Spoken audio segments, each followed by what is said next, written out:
Eh bien, bien le bonjour. Est-ce qu'on peut se tutoyer? Pas de problème. C'est vrai, c'est super. Si ça te met plus à l'aise. Mais bien sûr. Est-ce que tu peux te présenter? Donc Jérôme Guillem, je suis le maire de Langon, je suis aussi le président de la communauté de communes du Sud Gironde et je suis conseiller régional, un homme politique. Et je suis né à Langon. Ok, donc ça veut dire que tu as 3 casquettes théoriquement. Ouais. Oui, voilà. Et l'essentiel de ton travail, ça consiste en quoi? L'essentiel de mon travail, c'est de mettre en œuvre ce pourquoi j'étais élu.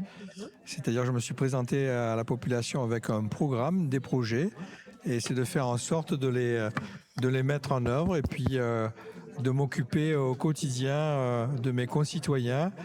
Dans une commune, il y a par exemple la compétence des écoles. Il faut faire en sorte que ça tourne, que ça marche. Il faut s'occuper de nos aînés, il faut s'occuper de services publics. Ça consiste aussi à prendre en considération les problématiques qu'il peut y avoir parfois pour nos jeunes. Oui. Et le sujet de la mobilité. Et par exemple, sur le précédent mandat, je me suis investi personnellement pour la création d'un syndicat qui s'appelle Sud Gironde Mobilité et qui a mis en œuvre des mobilités à la fois avec des bus qui sont aussi qui tournent aujourd'hui, qui sont gratuits pour la population. C'est les petites navettes? Les petites navettes, Ok. le transport à la demande, les vélos qui vont être mis à disposition gratuitement. Voilà, ce sont un petit exemple parmi plein. Ok, vas-y. Et quel est votre parcours de vie? Est-ce que vous vous êtes dit, je vais devenir maire? Alors, je me suis jamais dit ça. En revanche, très tôt au lycée, j'ai été, happé, même avant, beaucoup plus jeune par les sujets d'inégalité, de choses qui pouvaient frapper parfois mes copains qui vivaient dans des conditions, copines qui vivaient dans des conditions pas terribles. Et cette injustice-là, ça a été un moteur dans ma vie. Et je me souviens qu'au lycée, j'étais déjà très engagé. À 16 ou 17 ans, j'aimais bien essayer de vouloir faire bouger les choses sans avoir mon bac. Et une fois que j'ai eu mon bac, je suis parti, j'ai fait mes études. Mais en parallèle, assez rapidement, je me suis investi dans le monde associatif. Ok. Et j'ai, par exemple, créé un festival de musique du monde. Alors j'étais très jeune et qui s'appelait les Nuits Atypiques. Je vous invite à regarder dans les années il y a 30 ans. Hein. Et j'avais là une vingtaine d'années sur lequel j'ai pu mener plein de projets. Et puis mon engagement, je l'ai poursuivi en étant prof de maths dans un lycée agricole. Ok. Et à 40 ans, j'ai fait le choix de me dire, si je suis ici, si j'ai la chance de pouvoir faire des choses, c'est parce qu'avant moi, il y a eu des personnes qui ont été élues, qui m'ont permis, quand j'étais jeune, de monter un festival de musique du monde, qui m'ont permis de pouvoir faire en sorte que mes enfants aillent à l'école, avoir une cantine pas trop chère. Ça veut dire avant moi, des personnes ont été élues et j'ai senti que c'était mon rôle de m'investir. Et j'ai commencé à être élu quand j'avais 40 ans. J'en ai 59 aujourd'hui, donc voilà, ça s'est fait comme ça. Ça fait 19 ans du coup que t'es maire. Non, je suis maire depuis 2020, Ah, mais pardon. je me suis engagé Ça fait 6 ans. dans l'engagement à être élu en 2008. Ok. Voilà. Et est-ce qu'il y a des choses que tu es actuellement en train de mettre en place ou que tu vas mettre en place ou en vrai tu te dis que en ce moment ça va? Mais c'est tous les jours qu'on met des choses en place. Parce qu'il y a la réalité quotidienne. Il peut y avoir, il y a 15 jours, il y avait le sujet des chaleurs. Et qu'est-ce qu'on fait quand il fait chaud dans une ville? On fait en sorte on doit être attentif à ce qui se passe dans nos écoles pour nos enfants. Avoir des Il faut points être attentif. Non, mais c'est faire en sorte que les espaces soient climatisés, faire attention à la température, qu'il y ait des bonnes conditions. C'est faire en sorte que aussi au quotidien dans nos écoles, les enfants. Moi, je veux que tous les enfants de Langon puissent manger. Ce qui n'est pas le cas des fois par rapport au fait que le repas, pour certains, ça peut être assez cher. Et donc nous, par exemple, ça c'est un choix et on travaille à le mettre en place. On a mis en place, par exemple, la cantine à 1 euro. C'est-à-dire que 66% des enfants mangent à 1 euro ou moins, puisque quelques-uns payent 25 centimes en fonction de la tarification sociale, d'autres 50, mais 66% sont à 1 euro ou moins. Et sachant que le coût d'un repas est de 12 euros. Donc ça veut dire que mon quotidien, c'est de faire en sorte que quelque chose qui coûte 12 euros, faire en sorte que pour certains ce soit 1 euro, c'est plutôt comment je travaille dans mon quotidien pour faire en sorte que comment on finance les 11 euros qui manquent. C'est un peu comme le Crous pour les primaires et collèges, quoi. Exactement. Ok. Mais ça, c'est difficile à mettre en place, non? Parce que, à mettre en place, non, mais on va dire vis-à-vis des financements. Ou en vrai, ça va, parce que... Ah non, ça va pas, puisque Oui, c'est ça. c'est des arbitrages et aujourd'hui, c'est comment dire, c'est expliquer à chacun de nos concitoyens, aux plus jeunes notamment, que ce que l'on a, ça vient bien de quelque part et que quelqu'un le finance. Et ça, on a tendance à l'oublier. Donc, ce qui est compliqué, c'est qu'avant, on avait des impôts locaux qui permettaient justement de faire des choix politiques. Aujourd'hui, on a de moins en moins d'impôts, puis les gens veulent payer de moins en moins d'impôts, et ça, c'est pas évident à affronter. Donc aujourd'hui, on a beaucoup de collectivités comme les communes qui ont des recettes en moins et continuer à mener des choses ambitieuses, c'est ça qui est très difficile au quotidien. Oui. Je sais aussi, tout le monde l'a vu, que la ville de Langon a été touchée par un drame, les inondations. Qu'est-ce que vous avez mis en place pour justement, par rapport à l'eau, il y a eu des dégâts. Est-ce que il y a eu des choses que vous avez mis en place? J'en sais rien.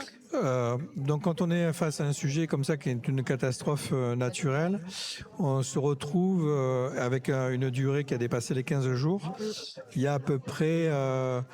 a eu à peu près 500 logements impactés, ce qui fait à peu près 1000 personnes par les inondations. Dans le même temps, on a eu la tempête Nils, sur lequel il y a une autre partie de la ville, dont certains qui ont été impactés par la tempête, à peu près un autre gros millier. Vu qu'il y a eu à la fois les inondations, à la fois la tempête, la ville a été fortement impactée. Il y a probablement eu des effets secondaires qui ont amené dans le même temps à ce que le réseau d'eau potable, qui est centenaire et pourtant régulièrement entretenu, il y a eu une coupure d'eau et qui fait qu'à peu près 1500 personnes se sont retrouvées sans eau potable pendant 4 jours. D'accord. Donc pendant ce temps-là, on est dans une situation de crise extrême. Donc il faut rassurer la population, il faut organiser pour faire en sorte qu'ils aient de l'eau, surtout ceux qui n'en ont pas. Il faut faire en sorte d'organiser les évacuations, il faut faire en sorte pour certains d'amener de la nourriture. Donc c'est extrêmement lourd et je crois qu'on a réussi à bien mener à bien cette expérience parce que la ville a la chance d'avoir des services avec des agents qui ont été engagés et c'est là que l'on voit encore la force des services publics et c'est un service public qui existe à la ville qui nous a permis d'affronter cette crise. Et du coup, c'était vous avez déjà eu des inondations comme ça ou est-ce que c'était vraiment sur le tas Non, on a eu une inondation en 2021, beaucoup moins importante. On a dû en avoir une 4 ou 5 ans avant. Donc on a des inondations, mais de cette importance-là, ça faisait bien, je pense, depuis 81 qu'on n'a pas une inondation aussi importante. Donc les décisions, elles ont dû être prises rapidement en fait. Il faut qu'elles soient aussi efficaces. C'est toutes les 10 minutes qu'il y a une décision à prendre. Ok. Et moi, je vais repartir des trucs un peu plus gais. Je connais pas du tout Langon, tout ça, parce que moi là-bas, je suis pas du tout d'ici. Si vous devriez me vendre un peu votre ville. Tu es d'où? Moi, je suis de Bordeaux. Et oui, donc moi j'ai tendance à dire que Bordeaux, c'est la banlieue de Langon. Ok. Parce que ici, on est dans notre chance, c'est d'avoir, on a une petite ville qui est de 7800 habitants et qui chaque jour, on est à peu près à 25 000 personnes jour parce qu'on a un campus avec 4300 élèves. On a un hôpital, on a la chance d'avoir un hôpital avec des urgences, alors que par endroits, les urgences ne sont pas toujours là. On a une infrastructure sportive qui est très importante. On a des clubs ultra dynamiques, on a une vie associative très riche. On a encore la chance d'avoir beaucoup de services publics. Donc ça, dans un contexte dégradé, ça apporte des services à des personnes qui n'en ont plus. Et puis surtout, dès on prend 2 minutes, On est dans la nature avec un environnement exceptionnel. On traverse la Garonne, on est sur les coteaux avec des villages qui sont magnifiques et puis on domine la Garonne. On part un peu à l'opposé, on est dans les forêts landaises et puis ou les forêts girondines, on va dire. Il y a le Sauternais avec la vallée d'Issiron. Tout le monde peut trouver son compte dans une vie qui est hyper agréable. Ok. Vous avez une petite adresse, un lieu par exemple à Langon où vous aimez vous ressourcer. Ça pourrait être quoi? Mais moi, je me ressource dans ma ville, dans sa globalité. J'ai pas de lieu. Si je devais avoir qu'un seul lieu pour me ressourcer, je dirais chez moi, puisque je suis en permanence hors les murs. Donc, le meilleur lieu pour moi dans Langon, c'est chez moi. Et est-ce que vous avez vu ce qu'il y a derrière vous, enfin à côté de vous? Magnifique camion que vous avez financé. Est-ce que vous le trouvez beau? Ah, vous voulez dire la région, c'est ça? Oui. Oui. Alors, avec ma casquette. Alors, c'est le GAL, on me dit. Oui. Mais dans le GAL, c'était la partie. Et la boîte. Oui, parce que j'y siège aussi, mais en tant que conseiller régional au GAL, parce que je le préside. Et c'est des beaux projets qu'on est fiers d'avoir accompagnés, parce que moi, dans mon agenda où c'est assez compliqué, pouvoir être interviewé par les plus jeunes et donner du sens, ça me va très bien. Et c'est ce qui a motivé aussi le soutien à ce projet, parce que c'est un projet essentiel. Pouvoir, en m'interrogeant, finalement, c'est vous donner la parole. Et ça, c'est aujourd'hui, dans notre contexte, c'est hyper important. Donc, je vous dis merci, moi. Merci à vous. Sans vous, en fait, on n'aurait pas pu faire tout ça, ces interviews, pouvoir nous donner la parole, c'est une chance, en fait, d'avoir la parole librement. Mais même, en fait, je pense que tout le monde est père, frère, grand-père, tout ce que vous voulez. Et justement, en fait, c'est juste la France de demain, les jeunes. Donc, c'est hyper bien de les aider et c'est pour ça qu'on vous en remercie. L'avenir vous appartient, on est bien d'accord. Eh bien, écoutez, est-ce que vous voulez dire un dernier mot Non, mais moi, je vous souhaite de continuer à avoir cette belle énergie. Comme je vous l'ai dit, moi, très jeune, j'ai pris mon avenir en main en disant que je souhaitais que ce monde qui était si injuste de m'engager. Donc, la vie, c'est fait d'engagement. Et je vois que dans ce que vous faites, c'est de l'engagement. Donc, je vous souhaite une bonne route. Eh bien, écoutez, merci beaucoup d'avoir été avec nous et d'avoir discuté autant. C'était fort agréable. Merci beaucoup. Et on va vous laisser. Je pense que vous avez... Moi, je vais continuer, Merci. Merci beaucoup. Merci.